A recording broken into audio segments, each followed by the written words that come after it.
A jury in Puerto Rico has found former Olympic boxer Felix Verdejo guilty on 2 charges in the murder of his girlfriend Kisla Rodriguez Ortiz.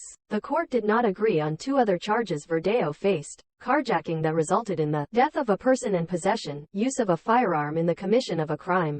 A sentence for the former world champion fighter has not yet been handed down. When the verdict was announced, the parents of the deceased, Jose Antonio Rodriguez and Kayla Ortiz, felt justice was done and hope the murder of their daughter sticks with Verdejo forever. "In my mind I thought many things, but not in my heart," Mr. Rodriguez said. "I got up every day to come here with the purpose of making her count." Kisla Rodriguez was expecting a child with Puerto Rican boxer Felix Verdejo. She met him April 27, 2021 outside her home to show him results that she was expecting a baby, and was attacked by the former world champ in his car before she was drugged and dumped in a lagoon in San Juan. Her body was recovered May 1, 2021. "I have always said that he will live the rest of his life thinking about what he did to my daughter, and that is his worst condemnation. I do not wish him death. I wish him good health and that he can last as long as he can last. If he wants to last 200 years, let him last, but always remember what he did to my daughter." Mrs. Ortiz stressed, "Justice was done for my daughter and my grandson. They did justice for both because they are 2 lives." Kisla was sitting on the court bench with her baby. "I don't think the verdict will be reversed at all. This was a macabre murder." A jury of 3 women and 9 men had deliberated since the afternoon on Tuesday in a trial that took a total of 25 days up until Friday. The body of the 27-year-old Rodriguez Ortiz was found on May 1, 2021 in a lagoon in the Puerto Rico capital of San Juan. Her killing took place 2 days prior, when the victim's mother reported her disappearance after she failed to show up for work. According to a court document reviewed by DailyMail.com, Verdejo, also 27, reached out to an accomplice Luis Antonio Cadiz on April 27, 2021 and offered to pay him so that he could help terminate Rodriguez's pregnancy.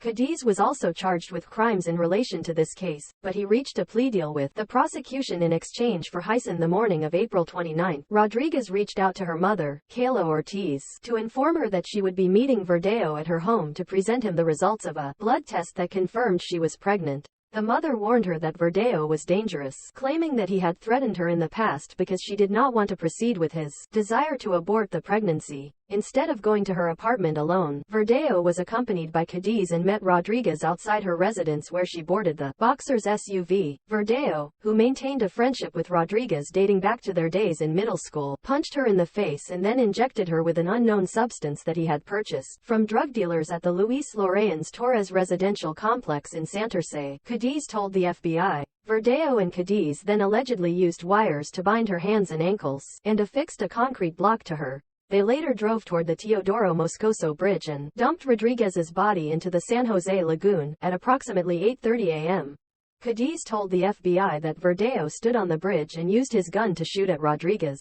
Verdejo, who represented Puerto Rico at the 2012 Summer Olympics in London, was charged with utilizing and carrying a gun during and in connection to a violent crime.